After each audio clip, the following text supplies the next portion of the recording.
sort of caregiver. It can be something very mild where they might just need someone once a week to take care of a few tasks for them. And it can go all the way to very severe where someone needs multiple caregivers to care for them for their entire life.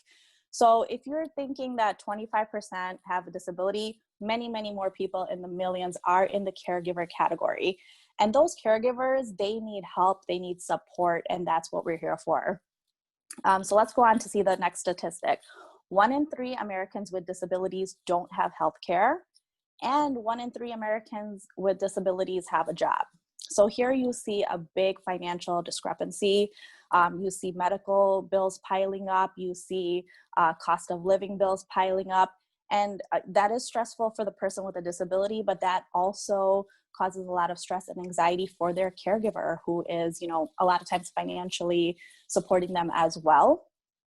And then if we look at our specific Muslim demographic, we have over 600,000 Muslims in America with a disability. Again, I keep saying this over and over, but many of you may be shocked and surprised by this number, just because we don't see these people in our community as much, but they do exist, and that means that Muslim caregiver pool is huge.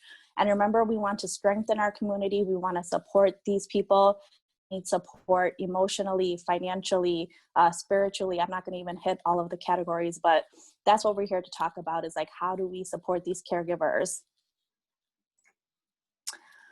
And then who does disability affect? So obviously it affects the individual, but that individual lives usually with a family who's their direct caregiver. So it affects their family, it affects their way of life. And then that family is part of a community. So we don't always think about, you know, like that far reach of disability, but you have to kind of understand that connection, right? Like, it's not just this one person going through something, their family's going through it. And as a community, we should all be feeling this pain. You know, as a Muslim Ummah, we want to all support each other. We want to be strong. Like, we have to support everyone in our community. So how do we do that? We have to elevate the conversation. We have to educate each other, and we have to all support each other. You know, members of the community can be caregivers too, to give parents and families a break. So these are all different ways we're tied together, connected, and can support each other. Okay, then there's different types of self-care. So I don't know if many of you know about this, but there's different categories, okay? So one is physical. So that's just taking care of your physical body, you know, getting enough sleep, getting exercise, feeling good, feeling rested. If you're tired all the time, it's hard to take care of another person. There's emotional self-care, you know, like that stress management, that anxiety you feel, the compassion towards another person. All of that needs to be aligned and in a good place before you can take care of someone else. There's social self-care. This is a really important one, you know, to have that social support, to have, you know, the support system in the community, in your family, someone who can step in and help out. Just having communication and being able to ask for help, that's part of social self-care. Like, many people don't want to ask others for help. They want to, you know, kind of almost protect other people by not asking them. They want to take on all the burden on themselves. So make sure you feel comfortable with this part of self-care where you can ask people for help, and they probably do want to help you. And then there's the spiritual self-care. So do you have just time alone? Do you have time to, you know, pray, meditate, you know, have a connection with nature? All of those things, they help ground you. They help give you the peace that you need. Again, you need that to take care of someone else. So that's why all 4 of these are really important. Then we can talk a little bit about caregiver burnout. But before we even talk about burnout, let's talk about what is a caregiver, okay? So if you're listening right now, maybe you are a caregiver, or you know someone who's a caregiver, or you're even just thinking about like how to just mentally take care of yourself, different types of self-care. So a caregiver is an unpaid individual. So an example is a spouse, partner, family member, friend, neighbor, who is involved in assisting others with activities of daily living or medical tasks. That's what a caregiver is.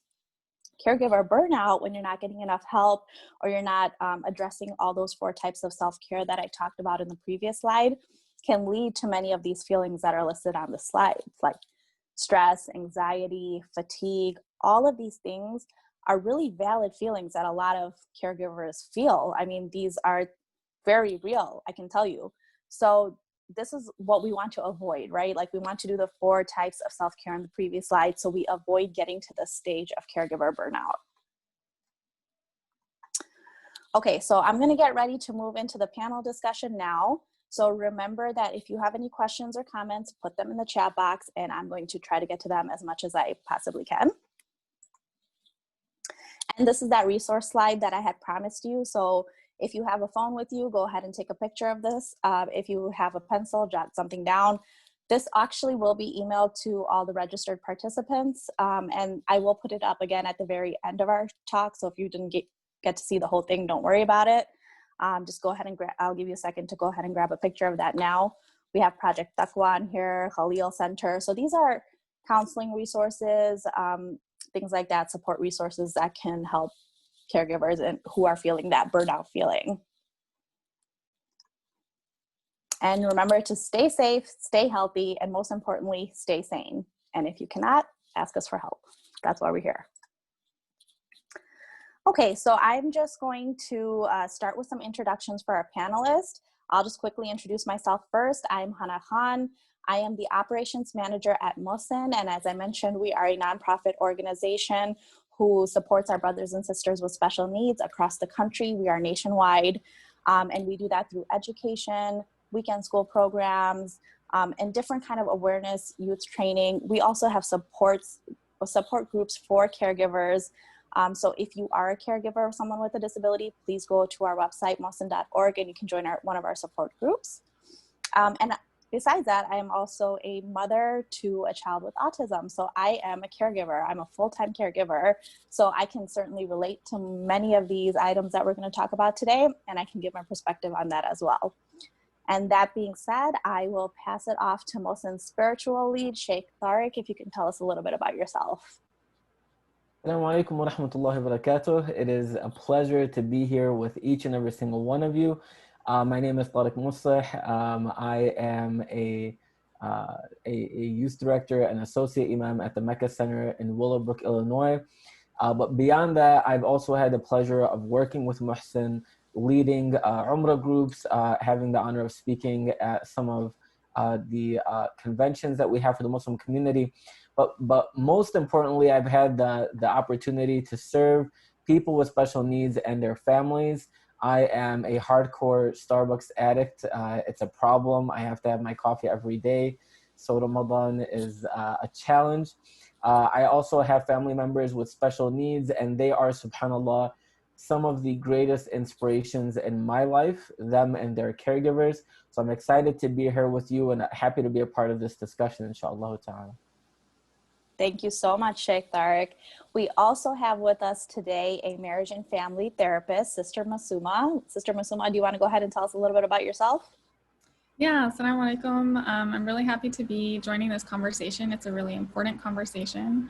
So a little bit about who I am and how maybe I can provide some resource to this conversation. I'm a recent graduate in marriage and family therapy, so I'm a resident. Becoming a fully licensed marriage and family therapist is a 5-year trek, so I'm done with 3 of those.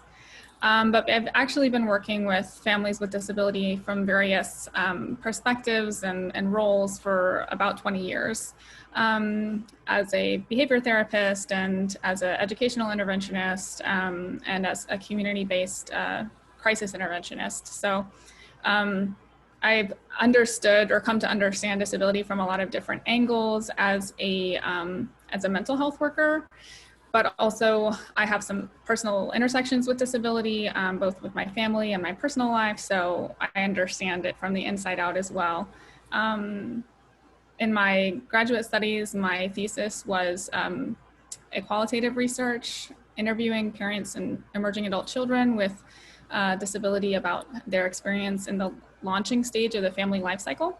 So that's a special interest of mine, and I love working with families that are experiencing chronic illness, disability, and just from a resilience perspective. So I'm happy to be here. Wonderful. Thank you, both of you, for being here today. I am really excited to hear your expertise today. So let's just go on to the panel discussion. So just so you all know how this is going to work, we have a couple of different scenarios which different types of caregivers can relate to. So I'm going to read off a scenario, and then the panelists can feel free to jump in and respond to these, okay? So scenario 1, I'll go ahead and start reading that. As a single mother, it has been difficult taking care of my son, Ahmed, with autism. My husband left me months after he was diagnosed with his condition. At 17, as Ahmed nears adulthood, I'm afraid for his future. Obviously, the love I have for Ahmed cannot be put into words, and I cannot help but wonder what his life will be like when I am gone. As an adult, how will he take care of himself when I no longer can?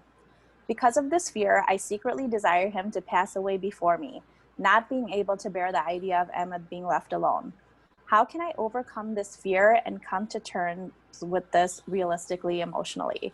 And before the panelists jump in on this, I actually want to make a comment because as a mother, I can relate to this so much. I can feel the emotions of this person jumping out at me, the worry, the anxiety. This is such a real feeling for so many caregivers. And there's two important topics here that I really want the panelists to hit. One is the single mother or single parent factor of kind of like raising this person alone, and also that feeling of what this person is going to need care well after I'm gone, and how do you deal with those types of emotions? So do either of you kind of want to jump in on that? Go for it, Sister Masum. Yeah. There's so much there, right? Because, I mean, the first thing that honestly comes to mind is social isolation, which is something that was mentioned in one of the slides in your information presentation portion of this discussion.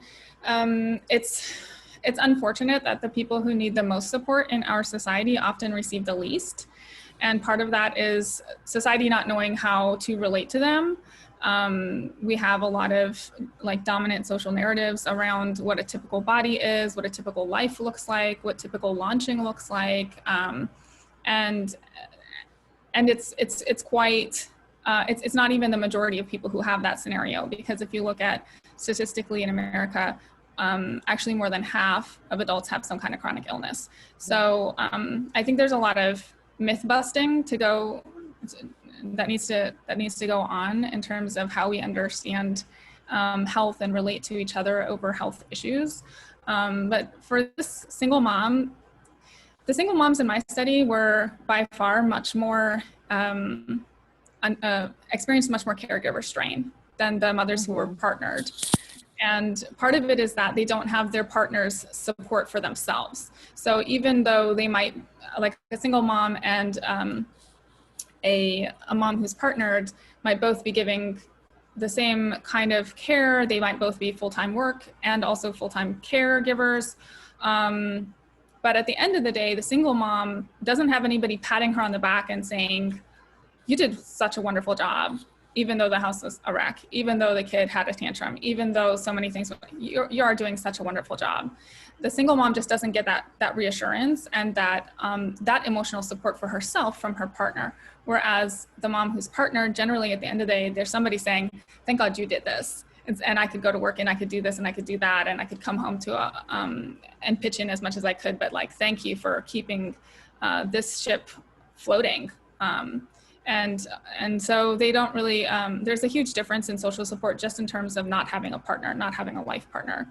And then out in society, especially in certain societies where there's stigma against being a single mom to begin with, there's stigma against divorce, there's already a social disconnect. There's already, they're already kind of having less opportunity for social resource and social support. And then they have a situation that other people might not feel comfortable relating to, like, how do I have a play date with your son? How do I have a dinner at your house? And it's just a matter of actually trying and working it out, because it's not hard to learn how to relate to someone with a child with autism, but it's something that there's stigma and there's misconceptions and there's a lot of social ice around. So yeah, we have a long way to go to be able to really say that we are embracing single moms who have at all, but single moms who have children with serious caregiving needs, where they need respite and the mom needs support. She shouldn't be feeling like when I'm gone, my son has no one, because there should be the uncle, the aunt, the cousin, there should be so many more people involved in caregiving to begin with. And unfortunately, that doesn't always happen for a variety of reasons. And this is something we're, definitely being in therapy, one of the things we work on with families is getting them social support outside of the therapy. Like, how do you build that network around your child so that it's not all about you and what you can give the child? I don't know if that answered it. No, it definitely does. I mean, for me, I think when I see the word single mother, I think of so much of what you talked about, Sister Masumeh, Allah bless you. You hit a lot of strong points. And I think a lot of times single mothers are searching for that validity, that validation, that, you know, I'm doing something right, or at the very least, I'm trying my best. And if there's one thing that I really want, you know, myself first and foremost, and all the single mothers out there to do is really ask yourself or question where we're trying to get our validation from, right? And the reality is we all need human validation, and it's something that's so critically important. But let it be known that you being a single mother does not make you any less of a mother, and that a person being a caregiver, and particularly a single caregiver, it actually higher their status with Allah subhanahu wa ta'ala, because it means that they're doing more work. And this is not something to shy away from. There were prophets of Allah whose mothers were single mothers. And that is not haphazard, and that is not by accident. Allah subhanahu wa ta'ala does that, and He does everything that He does, subhanAllah. He does it with perfection and with precision. And so when you find that Isa alayhi salam, right, Jesus is the son of a single mother, there is something so beautiful and profound there. And when you see her asking, what are people going to say? That is exactly the concern of so many single mothers out there. So the idea or the message that I really want to draw is that your validation, my dear sister or single mother out there, and even all of us really, you know, is let us find our validity and our validation from Allah subhanahu wa ta'ala. And what that means is taking the time to see what Allah subhanahu wa ta'ala says about me to me. What does He say about me to me? And that's opening the Quran and hearing the narrative of Musa alayhi salam, a mother that is fleeing and worried about her child and placing him in a basket to flow into the river by the command of Allah. You know, and she and how Allah subhanahu wa ta'ala describes her feelings, yet Allah validates her feelings. Hajar, you know, running between two mountains after being left alone with her son in the middle of the desert, searching frantically for water, the same way that so many mothers are searching frantically for the type of support and care. She's going from mountaintop to mountaintop, looking for some type of sustenance, some type of nourishment, some type of comfort.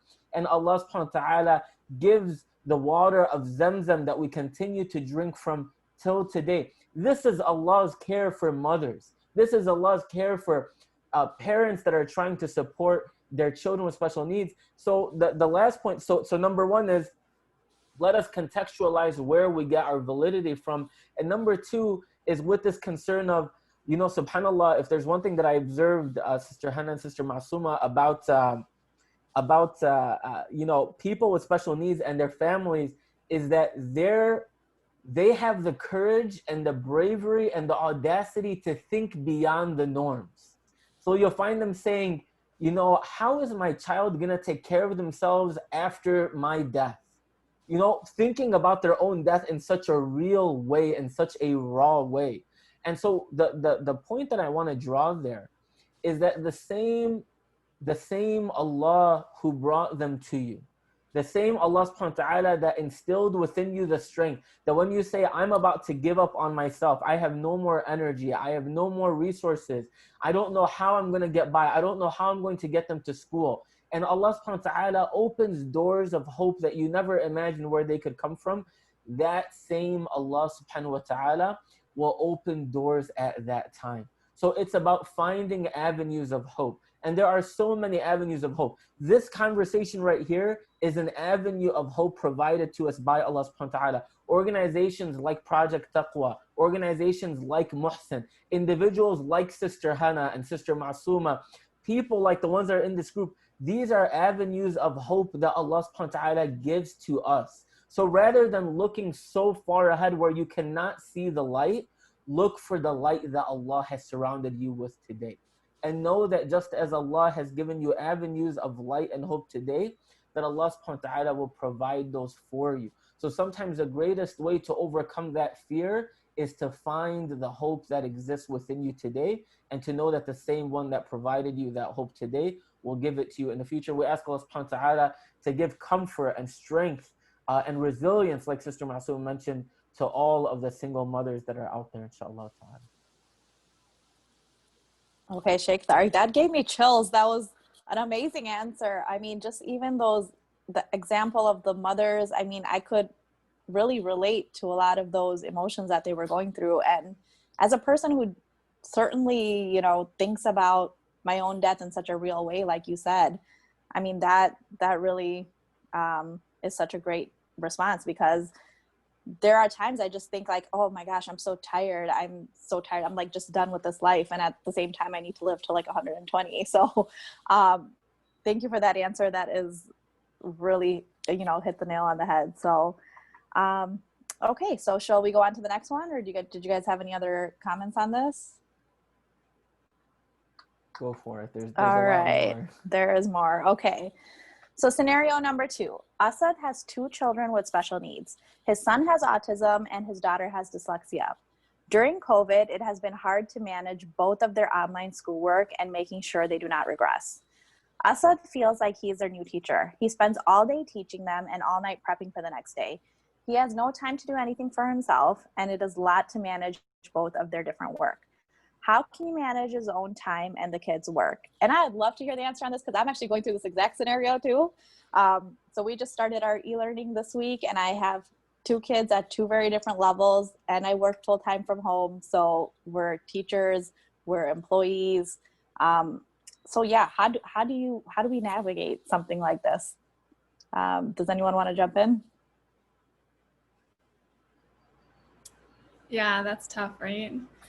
Yeah. Because there's 24 hours in a day, no matter how many people are relying on you and how many tasks you have to do. So yeah, I think one thing I want to say, I think this is a good place to just talk about self-care. Yeah, definitely. Because I can see burnout like already in this scenario.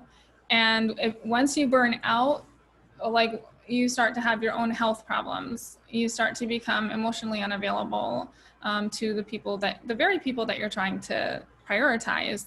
And, you know, even spiritually, I think Shaykh Tariq, you can probably talk to this, like that point of being so burnt out of all your like mental, emotional resources feel spent. So I think this is a good chance to jump in and say, like, self-care is really important. And sometimes good enough is way more than enough in terms of the things that you feel pressured to perform about. Right now we're in a pandemic, and hopefully we won't always be in a pandemic. There's different kinds of gains that we can all have and glean from this period of our lives as families, as individuals.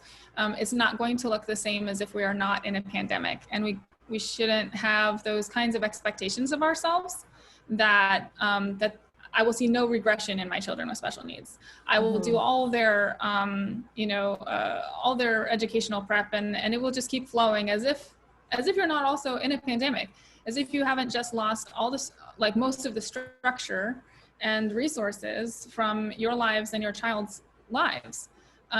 So to be more realistic with ourselves and more compassionate with ourselves, and really take the time to show ourselves compassion through self-care. That's great modeling for your children. That will make you much more effective and emotionally available to your children, so that you can actually, as a family, make the most out of this period of time. This is a time to find out who we are in terms of our resilience as families. This is a time to show how much we are there for each other, and how much, no matter how the world is falling apart, we are still a whole family, and we are still a strong family, and a family that just loves and takes care of each other.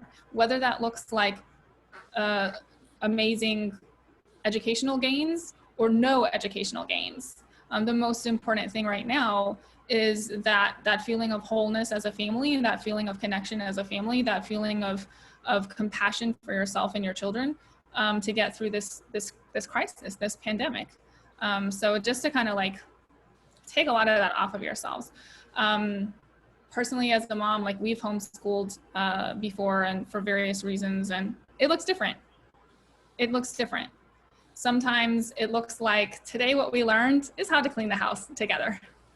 And that's a great life skill. You know, today what we learned is how to self-care together. We're all going to choose the movie everybody likes, and we're going to sit here and just have some fun, or, you know, we're going to learn how to call it quits and when to take a break. You know, so those are important life skills. It's not all about getting through chapter 2 in algebra today.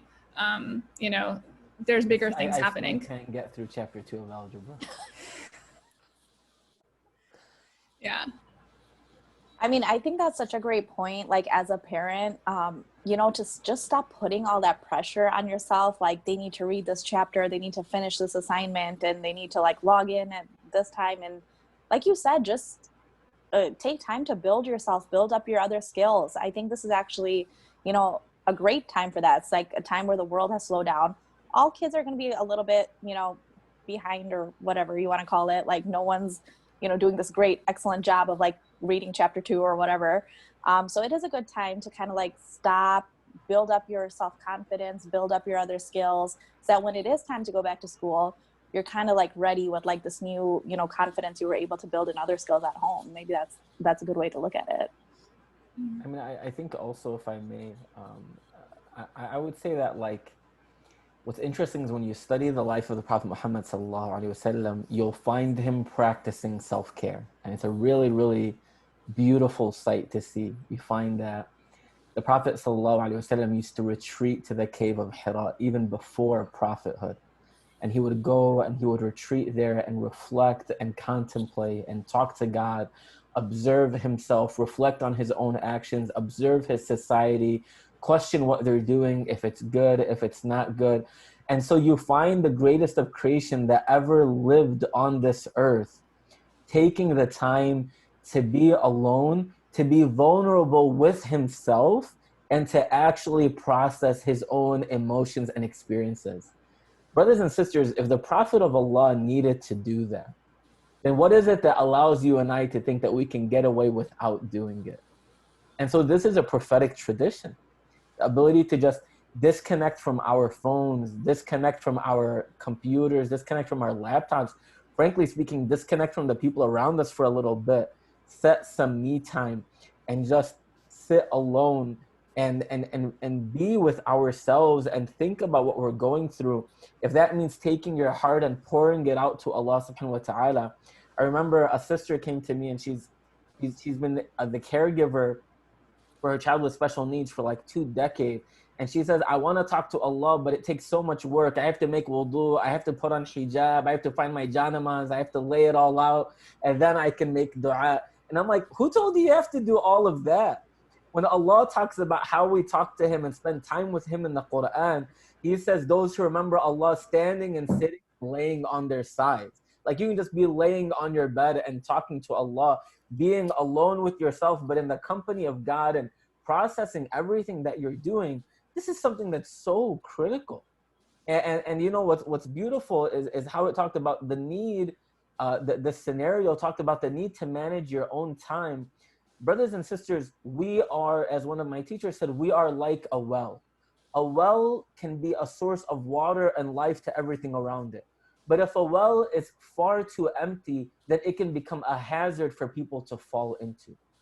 You need to make sure that your well is constantly filled with goodness, so you can continue to provide nourishment and care. But if you are not taking care of your own wellness, you see what I did there? Well and wellness. It's an attempt.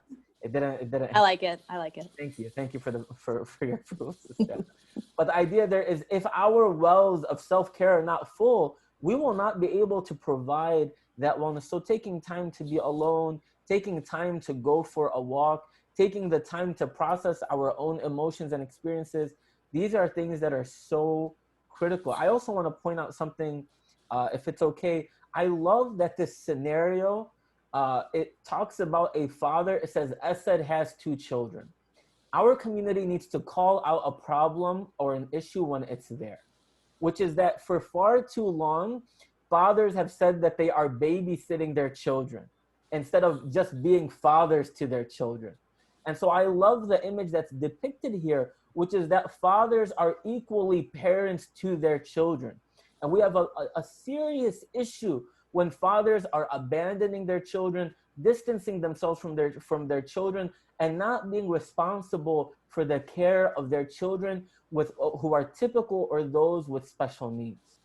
And so we need to be able to say that part of self-care is communicating to our partners or our former partners, our, the co-parents of our children, that listen, I need to take care of myself too. And this child is as much your child and as much dependent on you as they are dependent on me. So part of self-care is self-advocating, advocating for your rights to take care of yourself. Not because you're being selfish in an evil way, but because you being selfish sometimes to take care of yourself will allow you to be a better parent for the child that you're so worried about and concerned about. Exactly. And Shaykh Tariq, that's actually gives me a perfect transition to a question that we had from the audience, which also kind of ties into the first scenario we had with the single mother and kind of the topic you were just talking about. So let me just read out this question to you guys. Why are men in general and men in our culture less accepting of disability in children, leaving a high percentage of single mothers of children with disabilities? What can we do to bring disability acceptance to husbands and brothers and sons who will grow up to be fathers?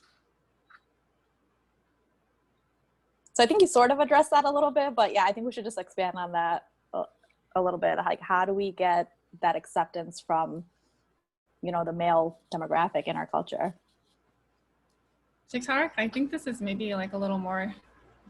I'm gonna get too worked up, so I think it's better. Get worked up, come on. No, because here's the thing. Channel thing. Sister Masumeh's like, someone bring the popcorn because it's about to get. No, I'm gonna keep. This is a positive conversation, so we want to keep it positive, inshallah ta'ala. I think we need to revisit what fatherhood looks like. I think in many cultures, across the world, really, there's this image of the father being the one who's putting food on the table, quote unquote, and putting a roof over the head. And what you find, again, we just have to look back at the prophetic examples. Really just visiting the prophets and the Prophet Muhammad sallallahu alaihi wasallam. You'll see the Prophet Muhammad sallallahu alaihi wasallam after the death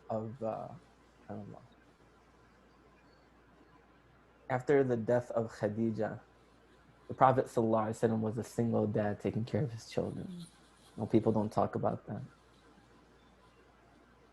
And you find that one of the sahabiyat, one of the female companions, she found the Prophet sallallahu alaihi wasallam sitting at his doorstep, and she built up the courage, and she went up to him and she says, why don't you get married so you have someone to help you with your children and help you with your household? And so the Prophet sallallahu alaihi wasallam, he looked at her and he said, Man ba'da Khadija? Who is it that could come and take the place of Khadija? Because of how much of a partner she was in life, how they shared everything. They fed the poor together. They helped the needy together. They took care of their children together. They raised a family together. They adopted children together. And they provided for the poor and the needy and advocated for the rights of Black slaves together. You know what I mean? So that is the dynamic of a healthy relationship that calls on the man to be so forthcoming that you find Aisha radiallahu ta'ala anha saying that he used to clean the house just like any other person should. He used to help at home just like any other person should. And so we need to revisit what it means to be a father. It doesn't just mean to fill the bank account. It means to fill the home with happiness, to fill the home with activities, to fill the home with healthy conversations. And I think that for far too long, our community went as far as, and I apologize for saying this, blaming the mother for a child with special needs and any deficiencies and any issues. And that needs to be completely transformed into saying that this is not a blame game. This is not a fault trip. This is us saying, this is a journey that we started together, whether it is a marriage or what have you. And this is something that we will continue to do. The Prophet sallallahu alaihi wasallam, you find him saying that the best of you are those that are best to their families. that is an unconditional statement. That is one that doesn't say when everything looks good and when everything is right. It says that when we are best to our families, when circumstances are not best, that is when we become the best people in the eyes of God. When things aren't the way that we expect them, but we continue to be best to our families, that is when we become best in the eyes of God, right? So again, I want to keep the conversation positive, but really saying that we need to change the conversation. That fathers take ownership, myself first and foremost, and all the fathers out there take ownership of the raising of their children and the participation in their life, the love and the care that's needed. And even if the marriage is no longer intact, that doesn't make you any less of a father to the child that you have. It obligates us to be even more present, inshallah. Thank you. That is perfectly said, I think. Yeah. I don't know, Sister Masumeh, did you have something? Definitely. Yeah, no, I love that. And I love the fact that it sounds like there's not only the passion about the issue, but the intimate familiarity with like how this sometimes plays out in our community. I can say, like, broader than the Muslim community, that there are some kinds of unique dynamics that can emerge between a couple when they have a child with a special need or a child with a disability, especially if it's a developmental disability, and particularly if there's externalizing behaviors, which is like a term for basically being aggressive to other people, that looks a little different, right, than partnership and marriage and child rearing and co-parenting with a typically developing child. But it is a myth that there's more divorce or paternal abandonment of children with in families of children with developmental disability. It kind of depends on the scenario. It just there is a lot of divorce of families with children. that's actually kind of, there's a certain age of a child in a family where there's a particular strain on the marriage. But one of the dynamics that we see a lot with couples who have a child with a disability that requires a lot of caregiving, and not only caregiving, like feeding, clothing, educating, protecting, but caregiving that's specialized medically or specialized behaviorally, that one of the partners tends to become the expert in how to cope with that child's symptoms, and the other parent tends to withdraw. And sort of you have this over-functioner parent who's the expert and this under-functioning parent who's sort of backing away from the situation. And then the over-functioning parent turns into the only caregiver for that child, even if the other parent is doing other things. Like maybe they'll clean the house too, or they'll give rides to the other kids or give love to the other kids and care to the other kids. But that special needs child becomes extremely bonded to the parent who starts to develop the expertise in how to manage their behaviors and their symptoms and their caregiving. And this is a really destructive dynamic that as family therapists, we try to intervene and let the parent who's over-functioning start to trust the parent who's under-functioning, so that there isn't this polarization around the relationship. So I don't know if that's helpful, but basically there's two parts to that, right? There's the person pulling away. There's also the other partner pushing them away a little bit. Like, this is very sacred territory. You can't take the child the way I can take care of this child, so just back off. And that's a dynamic with on a family level, and I think on a community level, like empowering the often father to know how to manage those things, those specialized caregiving needs.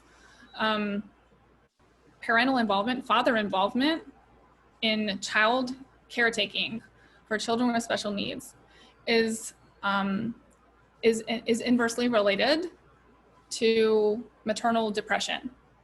So, and maternal depression is directly correlated with child symptoms. So and we see this with this over-functioning, under-functioning pattern. Once that starts and once that gets into play and it gets more and more polarized, we see maternal burnout, we see maternal depression, then we see the child suffering a lot in their symptoms because that caregiver is actually emotionally unavailable. And then, and so the intervention is actually father involvement, because once the father gets involved in caretaking for that child, the maternal depression resolves. She can return to being sort of like her whole person and more available to her partner as well. And that has different, you know, outcomes for their marriage. So I don't know if that got too technical, but there is a way, there are dynamics that we've seen, like in family science, we've mapped these out. This is really well studied, and there are interventions for this. If you're in a dynamic like that, I really recommend this book, Married with Special Needs Children.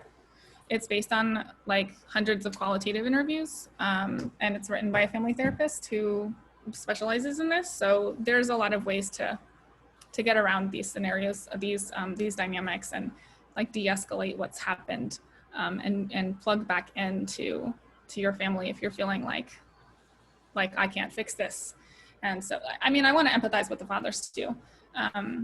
That is a responsibility, but it's also a lot of fathers feel like very frustrated. They feel more anger than the mother around the symptom, around the diagnosis. They feel less what we call resolution, which is basically accepting the diagnosis. And part of it is this feeling that like, did I do this?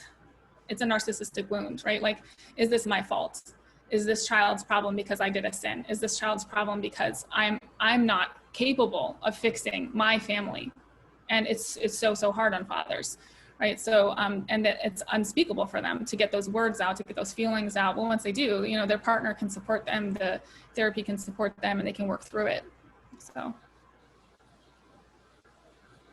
That's wonderful. Thank you for that. And maybe we can, those are what's great. that?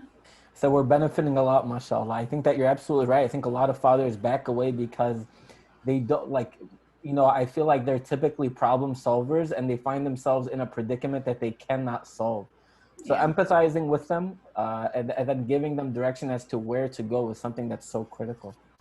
Mm-hmm. You were saying something, Sister Hana, I apologize. Oh, I was just going to say, let's drop the name of that book into the chat box in case if anyone wants to pick it up. That sounds like a good read. So I'll write the title here. Okay, so that's actually a great topic, but let's go on to the next scenario. Scenario 3. My daughter, Sarah, is 35 years old and she has cerebral palsy. Now that she's 35 years old, there's no school, job, or day program she can attend, so that my husband and I have to take care of her 24/7. We both had to stop working, and all of our friends stopped inviting us over because we could never come anyway. Although we love her unconditionally, we feel like we have no purpose in life other than to watch over Sarah. What can we do to overcome this lack of direction in life? I think that's such a great question, because I think a lot of us just get so wrapped up in caregiving, we forget everything about ourselves. Like, we lose a part of our own identity when we're doing that. You know, even for myself, I know like there's so many activities I used to enjoy before that I just don't have time for anymore. You know, when you're taking care of someone else, you sometimes have to drop those things. So yeah, what do you guys think about that? Yeah. Well, I'll jump in from a family systems perspective and just kind of take a guess that this is a very enmeshed family, that they're very close, and that's a strength, as well as that double-edged sword of like, this is our strength and also this kind of trips us up in some kind of functioning ways as a family, because it sounds like this family is really being there for each other, which is that kind of family cohesion. That's a strength and a gain that a lot of families get from having an individual with disability. Echoing kind of back to our last conversation, there's actually something called the Down syndrome advantage of couples who have a child with Down syndrome tend not to get divorced. And part of it is the joy that this person brings to their life, and part of it is the cohesion. So, so there is like this kind of special cocoon that can form around families of a person with developmental disability or disability that requires especially more and more care over time, like cerebral palsy, where they know that in the back of their minds there's kind of a clock ticking, and they don't have all the time in the world with this person. And so other people are just not as important. Other relationships are just not as important. And yet they need that that social functioning, those other social roles of being a friend and being an aunt and being a maybe a teacher in the community or something like that. So to kind of like acknowledge that that cocoon is very comfortable and very wonderful, and also that it's possible to open it up a bit and have the relationships with others, that even if it means that you're going to visit somebody and you're not going all together as a family, that someone's going to be left behind sometimes, or someone's going to go alone sometimes, because families that are very enmeshed and kind of like they have their own little pod going on, they want to do everything together. And that's not always possible when you have somebody to take care of with a really serious condition like cerebral palsy. So that's kind of, from a family systems perspective, where I would guess reorganization could happen, and sort of like sort of encouraging more flexibility in the way they're getting together, so they don't lose, as they said, purpose in life and things like that. I think that that's so critical. And I think that part of it is communicating it to the people that we want in our lives, right? So our friends, our family, our coworkers, the organizations or institutes where we want to be active, we should communicate. You know, I'm a part of a family with special needs. And so therefore, you know, let's have a conversation surrounding what I can bring to the table and what I can't bring to the table. And even discussing as a family, okay, we want to go on vacations. What does that look like? Or we want to go on the outings, and really adjusting and being comfortable with things not looking the way that we expected them to, or we wanted them to ideally, right? And realizing that just like, you know, this person with special needs might have brought a particular type of joy to our families, that they can also equally bring a particular type of creativity to our families.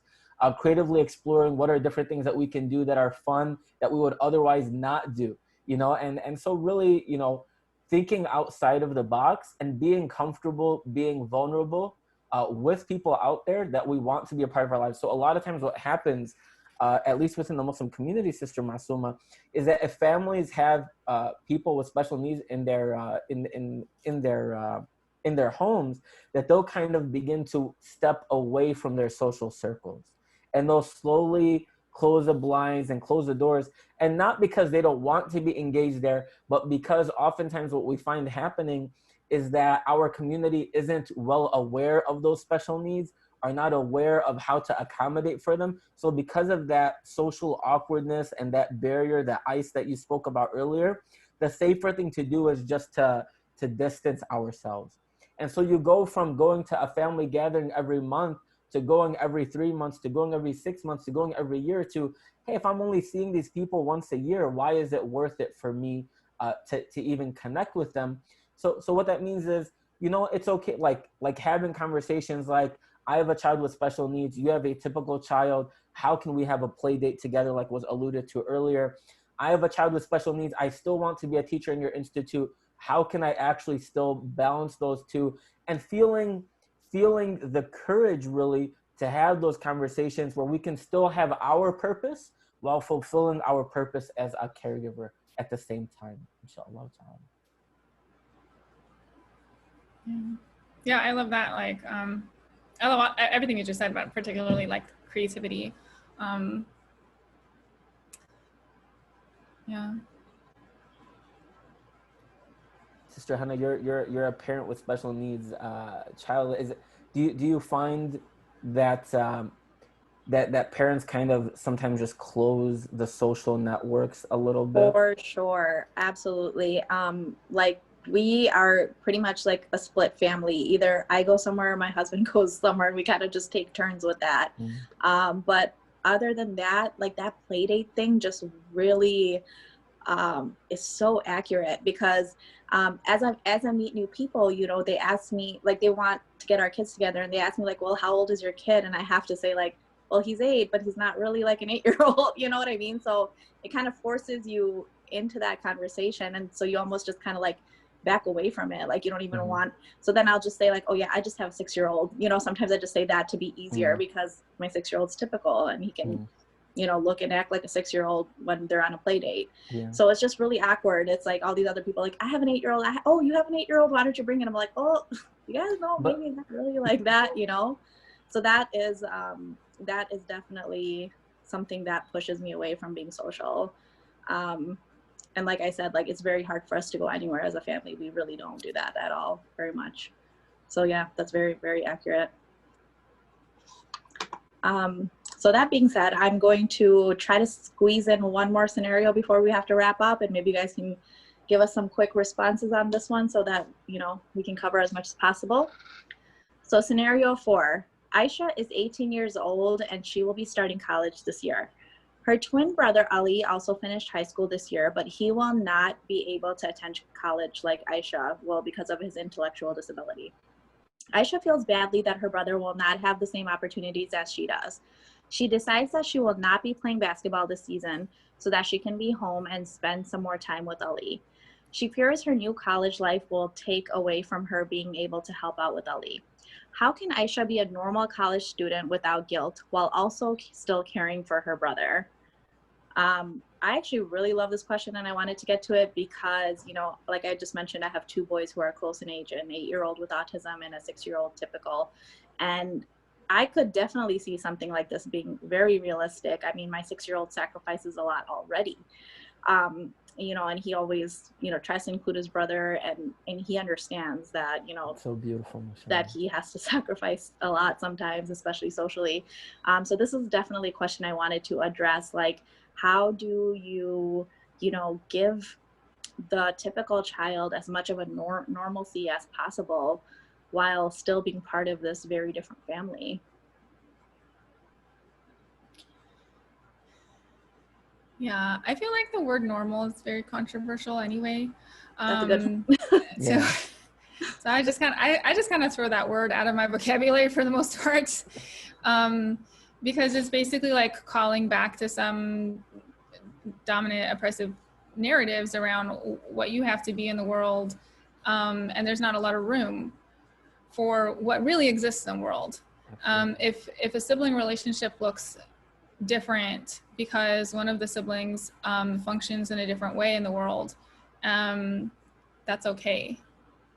You know, I don't think that we have to fit anybody else's mold of what our lives will look like. I think that's really just those social comparisons cause a lot of depression for families with children who don't fit those molds, and it's really just, if you can free yourself from those social judgments and those kinds of words, I think it's really empowering. But this feeling of her feeling badly that her brother won't have the opportunities she does, I think that happens a lot in families with siblings where one of them is more typically developing and the other has, especially like a severe disability, an intellectual disability. There's almost like a survivor guilt for the sibling that doesn't have those things to deal with.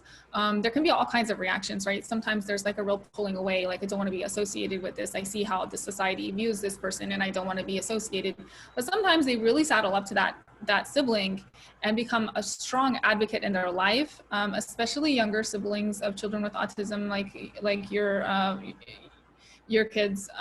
It's very, like, a child with autism needs one person in this world that they can connect with emotionally. And often it's a younger sibling.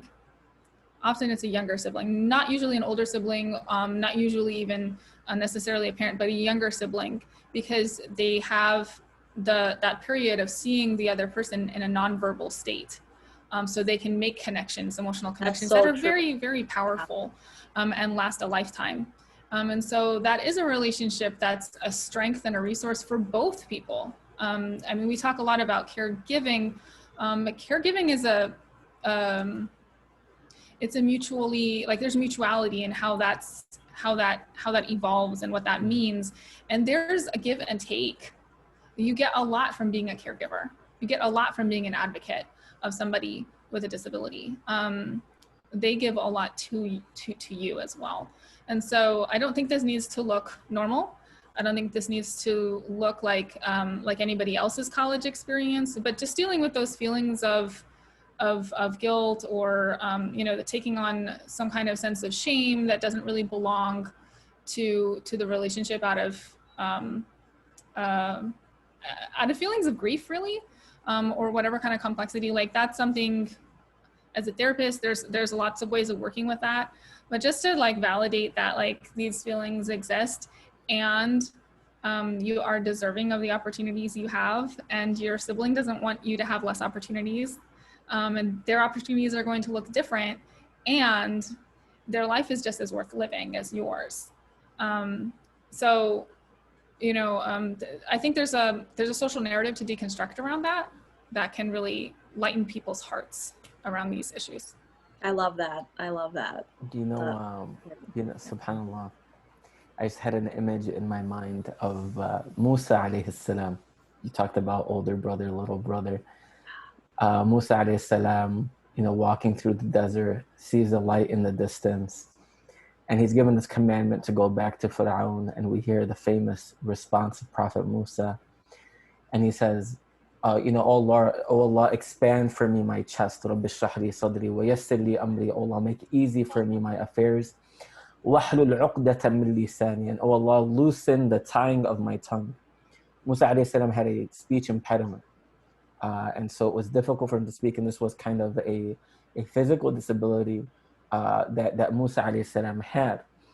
And so after mentioning that, he says, وَجَعَلْ لِي وَزِيرًا مِّنْ أَهْلِي, and he says, oh Allah, send with me my brother Harun, you know, as a source of comfort, as a source of reassurance, as a source of support. Oh Allah, if I'm going to go and be facing this Pharaoh guy, then I want my brother with me by my side. وَجَعَلْ لِي وَزِيرًا مِّنْ أَهْلِي هَارُونَ أَخِي, he's my brother. أُشْتُدْ بِهِ أَزْرِي, you know, tighten us together. Such a beautiful example of exactly what you both were speaking about, this idea of this sibling dynamic, and we all have this. This is not limited to, you know, just the reality of having someone with special needs versus not. We all are searching for that strength from someone else, but particularly for those who have you know, disabilities or challenges, if you will, you'll find that they're leaning towards their sibling, and to see prophets doing that is just such a beautiful thing. I want to echo, when I saw the word normal, it really just stood out to me. And I was like, let's talk about this concept of normalcy for a second, and really revisit. If the question was, how can Aisha be a healthy college student? I say that would be a valid question. But how can Aisha be a normal college student? The definition of what a normal marriage looks like, a normal sibling relationship, a normal career, really, if there's one thing I can tell you as a person who serves in a community, is that there is nothing and no one that is normal. Because all normal are these images that we create in our head about how things are supposed to look like. Give me one example of normalcy from the lives of the greatest of creation. You know, what part of it is normal? And actually, you know, I would say that if we wish to be extraordinary people, then we need to be ready to live extraordinary lives. Our lives will be far from what is normal. And we need to define to ourselves, what is the image of our life that we want our life to look like. And the first part about painting that image is really accepting the reality of who we are and who our families are. Then accepting that my, you know, family member, you know, and all of us, and forgive me for this, all of us face different types of disabilities. Some of us are spiritually disabled. Some of us might have mental challenges, have emotional struggles, right? So if we embrace all of those different parts of who we are and how we are, it becomes so much easier to paint a picture of what we hope and strive for our lives to look like, right?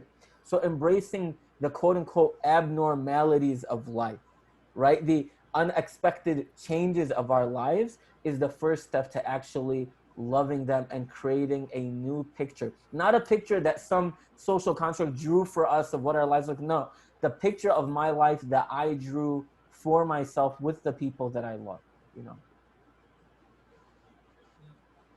Yeah, I love that. I'm throwing normal out the window of my vocabulary too, like Sister Masumeh. I'm going to take a page out of both your book and throw that word out. So we just have a quick question relating to this scenario as well that I'll share with you. How involved should siblings be with a child that has a disability? Should parents have an expectation that siblings will be caregivers when parents pass away? And will this expectation influence their sibling relationship? Yeah, there's a should in there, right? And it's really hard to make any kind of generalizations. There's a lot of discourse in family science around what we call parentification of, usually it's the oldest sibling, or sometimes it's just the oldest girl, um, who becomes a parent because another parent is not doing their job, or another parent is just simply absent. And this is how that family functions and gets through a day, a life, a year. And so I don't think that, I mean, it's very highly pathologized in family science. We try to remove that role from children in family therapy because usually it's part of a formula for that child having mental health issues, because that's a responsibility that's too heavy for that particular developmental stage of their life. It creates like an anxiety for them. There's also like this thing of overcompensating, right? That sometimes children do when they have a sibling with a disability. Their parents push them not only to take care of that sibling, but to prove to the world that we're a good family. Like, you have to get straight A's, you have to be an all-star ball player, you know. And it's a heavy job for a sibling. And I think that it's better for the parents to sit with their own feelings of insecurity and anxiety and things like that, rather than to try to resolve them by pushing these roles onto one of their children who's typically developing. At the same time, yes, sometimes there is a role for this person to be their sibling's advocate and their sibling's caregiver at times, or their sibling's caregiver in the distant future as an adult. But I think that families need to be very careful about why that is, and then, like, is it because there's a parent checking out, or is it because there's an appropriate need? And then also how that gets conveyed to the child, at what age, in what way. That's a very sensitive issue, because it can be too much psychologically and emotionally for that typically developing child. It can cause them problems, and then the parents are really dealing with a lot more on their plate, and a much more complex issue to diffuse. Thank you. So I think this was actually such a wonderful discussion, and I just got so much out of it. Unfortunately, we're a little bit over, so I'm just going to go ahead and start wrapping it up. I'm going to put up that resource screen one more time for anyone who wants to take a screenshot or jot down any of these services. These are really great services for anyone who's feeling that burnout or needs some counseling or support. Please reach out to any of these resources available. And here's the sources where we got our, the sources where we got our information from today. And just to wrap it up, I just want to thank everyone so much for joining our program. Thank you so much to the panelists. You guys have given us such a wealth of knowledge today. You've really given us good guidance and tips and advice on how to deal with a lot of these feelings that, as I can tell you, from the perspective of a caregiver, I've really gained a lot from you today. So inshallah, our audience has as well. It's been really a privilege to moderate for all of you today. And so thank you so much for joining us, and Assalamu alaikum. Thank you all.